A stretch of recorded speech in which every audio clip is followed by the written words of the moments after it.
What's going on, guys? It's your boy John, the Liquidator, coming back with another video. So it looked like the WNBA is not keeping up with the demand of Caitlin Clark merch, and NASCAR is set to make a big announcement about the young star. Guys, for this one here, we got to head all the way up to Indy. Let's get it. Let's go.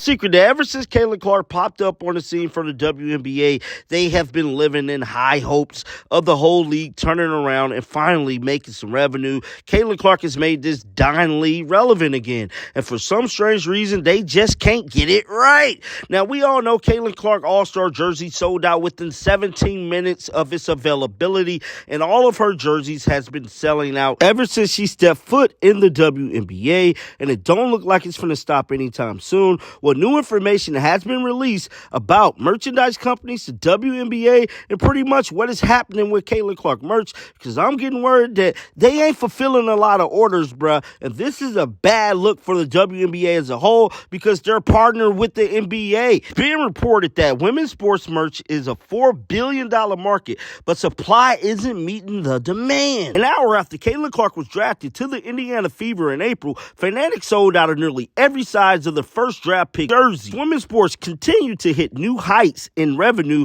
and ongoing investment. Fans of all genders are clamoring to snap up on merch. The women's sports apparel market has soared to an estimated $4 billion in the U.S. Now, guys, I'm telling you this right here. They ain't hitting these numbers just because the WNBA popping as a whole. They hitting these numbers because they got Caitlin Clark. According to the data from Klarna and fan intelligence company Sports Innovation Lab, SIL, nearly 80% of respondents reported that they would buy more women's sports merch if they could, but the sufficient options doesn't exist, especially in offline retailers. Now, this whole situation is crazy because even other distribution companies cannot figure out a way to supply all of the Caitlin Clark fans with their merch. Now, many stores like Dick's Sporting Goods and other retail companies is coming up with their own Caitlin Clark merch because they own licenses to the WNBA as well. But wherever the case may be, it don't look like anybody is able to come up with this Caitlin Clark merch. They're selling out within minutes, and it's very similar to what Colin Cohart said yesterday to the Taylor Swift situation when her tickets hit box office. The supply just don't meet the demand, bro. They gonna have to figure this out, dog, for real, because it's 2024. And you mean to tell me y'all can't print enough jerseys for Caitlin Clark? Something is off here. Moving on to another story, so it looked like Caitlin Clark is set to be a part of NASCAR. Allegedly, is being reported that NASCAR's latest big announcement features Caitlin Clark twist. Indiana Fever star Caitlin Clark has been carrying the sports world this summer with her incredible play. With each game, she continued to draw in more and more viewers, and it's no surprise considering her consistent and record-breaking performance in the WNBA. But a huge announcement regarding Clark may be coming soon in the NASCAR world. A recent photo emerged online of the race eligibility vehicle entry list for upcoming 31st annual Brickyard 400 at the Indianapolis Motor Speedway. The sponsor for the number 4 vehicle driven by Josh Berry was listed as a Panini and Clark. The sponsor for NASCAR vehicles is usually represented as the car's design, so fans may get to see the former Iowa Hawkeye star as one of the main features on Berry's vehicle during the July 21st race. Here's a picture of Josh Berry car list here, and as you can see, Caitlin Clark name is clearly listed as a sponsor, so if she's going to be featured on this vehicle, this is going to break the internet. Although the vehicle's design has not been officially released, there is a reason to believe that it will include Caitlin Clark, with Panini set to release its 2024 Caitlin Clark NIL Collection trading card box in a few days. The Brickyard 400 is a race that is part of the NASCAR Cup Series, the top racing series in the sport, which consists of 38 total races.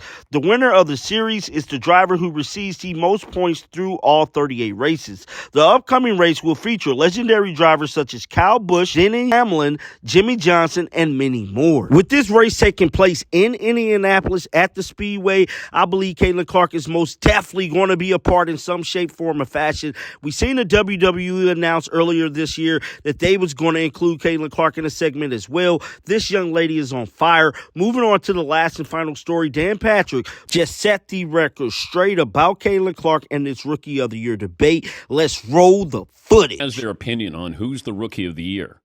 And Dawn Staley, great coach, South Carolina, came out and said, well, this is expected of Caitlin Clark. She's supposed to be great. She's not the Rookie of the Year. Angel Reese is, because that's a surprise, which to me is wrong, because Angel Reese was the best player on the team that won a national championship in college. It's not like she came out of nowhere. And she's been a really consistent player. But you don't say, well, that person, should LeBron not have won the Rookie of the Year because he was supposed to win it? Like, wait, we're creating arguments here. And really, there's none. Angel Reese has had a really good year. A double-double is something that we can go, oh, I can grab a hold of that. Man, she's got double-doubles. Okay. She does just about every night. Caitlin Clark has a bullseye on her back every single game. You must stop her. I don't think you look at Chicago and go, boy, if we stop Angel Reese, we're going to win. And that's why this is a silly argument. Caitlin Clark is the Rookie of the Year. That was Dan Patrick giving clarity to the Rookie of the Year debate. Just like I've been stating this whole time, man. Caitlin Clark is undoubtedly Rookie of the Year, bro. When you look at everything she's been able to do on the basketball court, transcending the sport as a whole, no disrespect to Angel Reese, like I always say, but Caitlin Clark is a next level type player. She's a generational type talent. What Angel Reese is doing, she's supposed to do. Caitlin Clark is doing things that point guards normally don't do, and that's be efficient, get the ball out, and most definitely create space and opportunity for your teammates, dog. Get down in the comment section. Let me know y'all thoughts about this. Keep them bells on, because you want to know why? Because I'm going to bring you the news. And until next time, dog, shake the haters off. I'm out of here. Peace out. Shake the haters